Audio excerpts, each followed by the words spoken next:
Well, perfect. I'll get us started. My name is Liias. I'm a senator from the 21st District, introducing some bills today.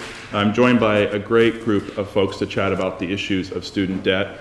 We have a student debt crisis in this country, and it's the responsibility of all of us to take action to help our students and our families. The crisis of student debt threatens the future of the middle class in this country.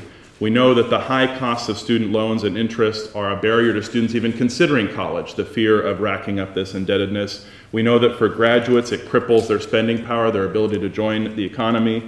For parents who co-sign student loans, they can often get stuck with the payments if something happens to their students. We also know for adult professionals who are trying to re-enter the workforce or get new skills, that the cost of borrowing and the cost of debt are a barrier to them as well. One startling statistic to me was in 2013, U.S. News and World Report reported that seniors 65 and over in this country owe over $18 billion in student loan debt, which is a shocking statistic that it isn't just affecting young people, it's affecting people even at the end of their career. In other words, this crisis of student loan debt is crippling our middle class households and aspirants to the middle class across the spectrum, and we need to do something about it today. That's why we're here. A couple statistics on our borrowers. The average student loan debt in this country is $30,000 per person. There are 40 million people across the country that have outstanding debts today. 86% of students that have borrowed have more than $28,000 in debt. And nationally, we know that 7 million borrowers have had their credit ruined by student loans and face 25% penalties on top of the existing debt they owe. Clearly, our students need help. We've got 3 common sense proposals to help students here in Washington immediately. The first is my Washington Student Loan Bill of Rights, which I'm excited to have our Attorney General here to talk a little bit about. This will provide students with additional protections and stronger protections around fraud and misrepresentation by our student loan servicers, and I'm excited to hear from our Attorney General more about some of these protections. The second bill would give our companies a tax credit for helping students repay their debt. We know from nationwide surveys that 3% of companies across the country offer student loan repayment programs as part of their benefit plans, yet we know that 80% of millennials are looking for companies that offer this benefit. So this tax credit will help spur this conversation, encourage our companies to help students pay down those debts and attract the high quality employees that we know our companies are looking for and need. The third bill would explore creating a state-backed graduate student loan program to help our graduate students tackle the high borrowing costs that they face by hopefully using some lower cost state-backed bonds to bring down those costs for folks that are trying to get a medical degree or become a dentist or even a lawyer in this state. One final statistic, nearly half of millennials, that's our largest generation now in American history, are delaying buying a house, according to TD Ameritrade. 29% said that their financial obligations to student loan debt delayed them getting married, and 38% have postponed having children. This student loan crisis in America is affecting our families, it's affecting our communities, and we all have a responsibility to act. These bills aren't just for students. They're also for families, they're also for businesses. They will help rebuild the middle class, they will help strengthen all of our communities. We send our students to go to college for an education, not for debt. It's time that we change that. With that, I'd like to introduce our Attorney General, Bob Ferguson, to chat a little bit more about the Student Loan Bill of Rights. Thanks, Senator, and thanks to you for your leadership on this issue, which is so critical, as you really pointed out. I'll keep my remarks brief because after me, you'll hear from Nick, who's a University of Washington student, Go Dogs, who will speak far more powerfully than I can about student debt. But I just want to say we were comparing notes beforehand about our relative student debts, and when I graduated from law school, I was in debt about $100,000, which for a lot of folks pales in comparison to a lot of folks, and that was a big issue in my life financially for a long time, as one might imagine. And we see it over and over again. One statistic, just to give you one, over 800,000 Washingtonians, to bring this down to Washington State, over 800,000 Washingtonians have outstanding federal student loan debt totaling nearly $21 billion with a B, $21 billion. Keep in mind, it's even more when you include outstanding private student loan debt. So $21 billion from 800,000 Washingtonians. One thing I want to point out is on the enforcement side. The Senator did a great job of sort of laying out the challenges that come with student debt for our community. In the AG's office, one thing I really like about this bill is it gives additional enforcement tools to me and my team. We continue to receive an increasing number of complaints in our Consumer Protection Division from students around entities that don't play by the rules when it comes to student debt. And we've been taking action. I won't go through them all, but just in the last couple months, we took action against 2 entities, Student Loan Processing and Student Loan Relief Services. These companies charge illegal fees to borrowers for help in consolidating their federal loans. And as a result, we were able to help hundreds of Washingtonians get full restitution for the harm that was done to them. We have ongoing investigations going on student loan servicers as well. So this is a big priority of my office, and as you see, of other AGs around the country as well. Marco's legislation does give us additional tools. Right now we have some tools on the Consumer Protection Act, but I think in this handout that he handed out, the legislation details certain actions by student loan servicers, which if done, are an automatic or per se violation of the Consumer Protection Act. That just makes it that much easier, frankly, for my team to bring these actions against powerful interests that do not play by the rules. And not only do they not play by the rules, it's a double whammy for those students. They're already in tremendous debt, and on top of that, you've got entities that do not play by the rules that put them further in debt and further behind. So I'm really excited about this legislation. Anything we do to work together to help students facing this mountain of debt is critically important, and look forward to supporting your work on this. Thanks, Marco. Thank you. And now we have Nick, a sophomore at UW, who wants to tell his story. Yeah, my name is Nick Demiro. I'm a sophomore at the University of Washington studying political science and comparative religion, and I appreciate what the Attorney General said. My word's going to be more powerful than his. I don't really know if that's true, but I'll try my best. And thank you for this opportunity to speak. I usually, it's very rare that I get to speak in front of cameras, and it's very rare I'm not in like a flannel and some Converse, so appreciate this moment, people. It's a rare moment. But a little bit about me, I lived in Sammamish in Issaquah, Washington for the vast majority of my life, which is a middle-class suburb. I came from a largely middle-class family. I never was, wanting for food or clothes or anything. I had many gifts and privileges in my life, and my parents saved some money for college, but not enough to afford even the state school at the University of Washington. So I'm not the student that is in the most dire situation, but debt affects me in more ways than I can count, and in more ways than people can imagine. What does my debt look like exactly? I've accepted $6,500 of federal Stafford loans each year so far, and hopefully that'll continue throughout the rest, so I don't have to take more private loans. And I've accepted one private loan of $2,500 last year that I managed to pay off over the summer because it accrues interest like crazy. I checked my account within 3 days of it accruing, and it had already started, multiple dollars, and it's just terrifying. So by the end of my 4 years, if I can finish in 4 years, hopefully, it'll be $26,000, which, as you heard before, it's actually below the average, but still, the fact that $26,000 is below the average says something about the society we live in, I think. But in my particular case, I plan on going to graduate school immediately after graduating from the University of Washington. I would like to get a PhD and be a professor someday, so that means 7-ish more years of extremely low pay or no pay while my interest accrues, and possibly taking out more loans to pay for graduate school. So I really appreciate the Senator's bill to look into the costs of helping graduate school, because that's very important and often underappreciated.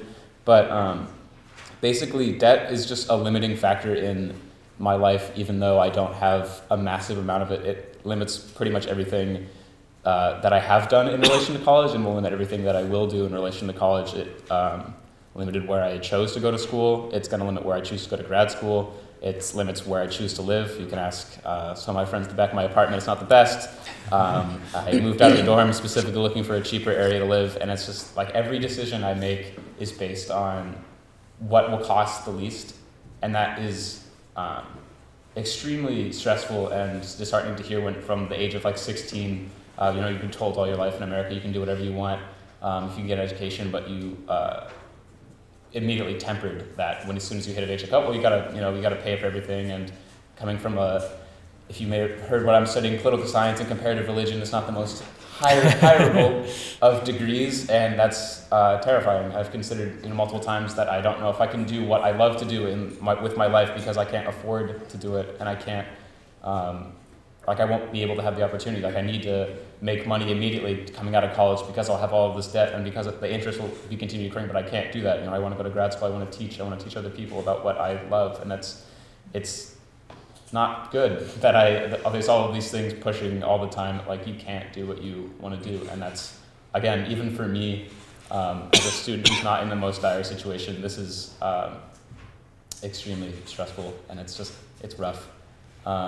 So basically, what I do, like even now in school, it continues to affect me. I have a part-time job, which I love, but if I didn't have the job that I love, I'd be working in like one of the many coffee shops or restaurants around UW, and every summer I try to work full-time if I can, and if something ever goes wrong with that, it places a lot of financial stress on me. Like last summer, I got sick at the end of my last year, and I was unable to do physical labor work for the beginning of summer, so it severely limited my job choices, and I was terrified that I wouldn't be able to have a job and be able to afford my rent this year. Luckily, I found one, it all worked out, but if something unexpected happens, I could have been in a very bad situation very quickly.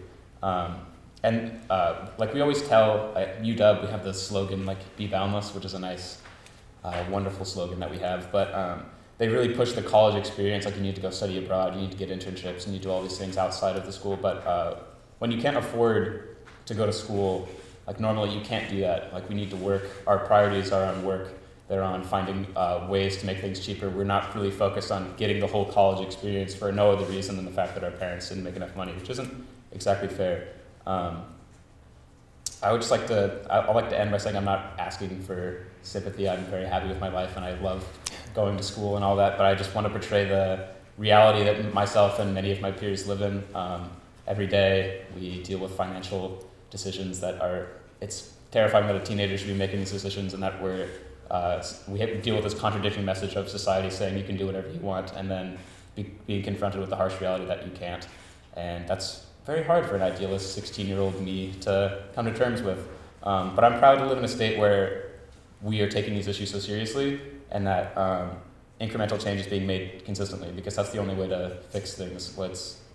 People like to solve this problem overnight, but that's really not the way to do it. So I'm glad that we have such fine legislators and government members that are willing to work on it to help people like me and the people that are far worse off than me, because I am not the worst off at all. So thank you for listening. Well, thanks, Nick, for your story. We also have Juliet from the College Success Foundation to share a couple brief comments as well. Thank you, and I think, Nick, very well done. You really laid out the issue. So good morning. I work with College Success Foundation, and we're a foundation that serves primarily underserved, low-income, usually first-generation youth through a system of scholarships and supports. Some of those students obviously still need to take on loans. They're not all covered by various scholarships. And taking out those loans can be very intimidating to the students we work with. Particularly for some of these populations, different cultures, can be a very intimidating prospect. And but it's an important tool. Loans are an important tool to pursue post-secondary education. What we completely support, and I'm very happy to hear this conversation, is any effort to make that process more transparent. So bringing that transparency, that fuller understanding of the protections in place for those students who do need to take on loans is absolutely a prospect that CSF is fully behind. Accumulating this high debt can also lead to non-completion from some of the students, where they feel the compulsion to go work full-time because of this higher debt. And obviously that's the worst outcome if you don't end up with a post-secondary degree, but you do have debt accumulated. So we just want to thank Senator Liias, the Attorney General Ferguson, and the rest of the supporters here for their work on this. Great.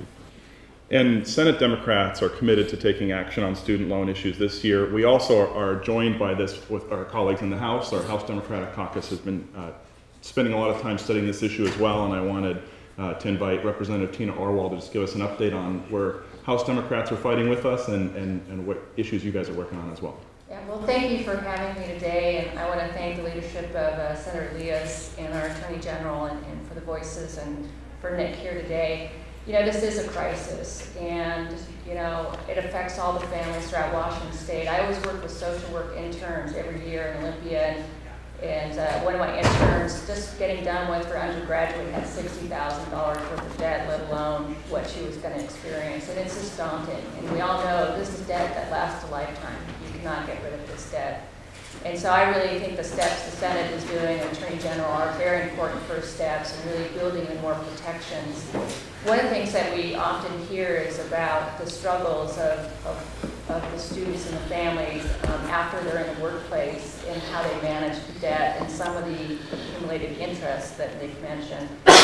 So we are looking also at models that may mirror the foreclosure work we do in the state that has counseling and mediation services, and could we provide a model that could support students? So that is something we're exploring in the House. We have a pretty full work group. Also, Representative Paulette is doing some very good work in this area, and so we wanted to be here today to say we're really committed to working together and supporting the efforts in the Senate, and we hope to build on those next year. And our surprise final guest was able to make it over from the House Higher Education Committee. Anna is a student at University of Washington Tacoma campus and also has a story to share. Go ahead. Hi, my name is Anna Nepomuceno, and I'm a student from University of Washington Tacoma.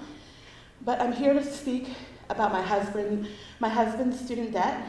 He's accrued over $100,000 in student debt through going to a for-profit college. And right now, because of it, we can't buy a house for our kids to live in. We can't finance a vehicle, and we can't even get approved for a cell phone. And it's really frustrating because every single day we're worried about defaulting on the loan, and we've tried to get support to address this problem, to help us pay it off, and we haven't been able to find anybody who's been able to help us. Our deferment limit is almost up, and when that happens, we don't know what we're going to do. And so there needs to be something to help address the student debt problem, because as of right now, our financial security is unsure, and all we really wanted, I mean, it was my dream to buy a house, and right now I'm kind of seeing that dream crumble before my eyes. So thank you very much. Thank you, Anna, for sharing that. With that, we'll open it to any questions you might have about the issue and to our great participants today. Well, last week we heard about proposals to actually make college education free. Sounds like a great idea for people like me who have a high schooler. What's the traction? Do you think you're going to get anywhere with this? You know, I think that these two ideas really dovetail. We've got to make sure that the cost of education are coming down for our students, but at the same time, we've got students that have made it out of college that are stuck with these record amounts of student debt. So I think that both issues go hand in hand. I know Senator Frocht and Senator Jayapal are working really diligently to get the issue heard, and I know that the House has had a hearing on the Washington Promise program. So I think we're optimistic that we can get some traction on this. It is a supplemental budget year, so you know, obviously these issues are all in play, all issues that we're looking at. But I think the key is to send a clear message. We've got to bend the cost curve down on college education. We've also got to help students. You know, Anna's husband has $100,000 in debt. I'm still in debt. I'm still paying these bills myself. So we've got a lot of students that graduated, in some cases decades ago, that are still stuck with this debt. We need protections. We need support for these students and families, as well as those like Nick that are still in school and trying to avoid this problem to begin with. And amplify that, debating myself, I went through a master's degree in the 1970s, and my student loan was $1,000. Yep. Is society just not keeping up with the cost of education? You know, I think part of it is, you know, we went through a process where we pushed more of the cost of education onto our students and families, and we've seen that that policy didn't work. And so in state government, we're engaged in this dialogue. House and Senate Democrats and Republicans joined together last year to reduce the cost of tuition at all of our institutions, community college 2 to 4 years. And now we're talking about making the first 2 years of college free at a community college. I think this dialogue is shifting in our country, certainly shifting here in Washington State to say an engineer, a doctor, a scientist, those are social goods, and we should all be investing in the next generation of bright people in our state and not asking families and students to take on all that burden on their own. We should be making higher education affordable to everyone. The statistics also show that that high school diploma just doesn't cut it anymore.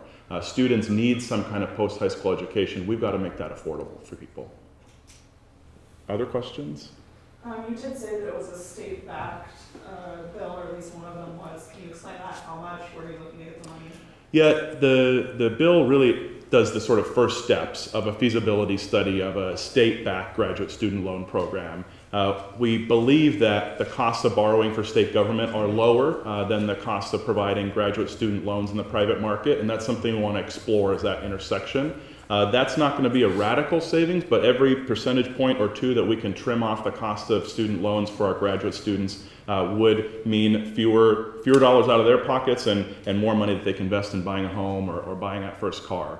So this is the first step by studying. The Student Achievement Council would study the feasibility of setting this program up and bring back a recommendation on creating that type of program in the next session. So that's our goal, is to really look at the issue, because it does require more advanced research and kind of analysis. But we want to get this discussion underway. I'm also interested, as we leave session, to look at repayment programs and refinancing mechanisms. The states have new authorities to do some refinancing opportunities as well, so that isn't in the package today, but it is something I want us to explore. What can we in state government do to help those that are already in debt access lower interest rates if we can? Okay, and basically the way that you're saying this, you're implying that it's not going to be, no action is going to be taken during the supplemental budget. It would be next session. You know, I think that that's all still up in the air. We certainly would like to find resources to invest in lower college costs for our students, but you know, it is a small supplemental. Dollars are scarce, so I don't want to overpromise here, but we are working to try and deliver more relief for students around the state. Could some of you actually say your last name and spell it like Nick? We have I think we printed out a list for you. No, we got a second list for you that should have those.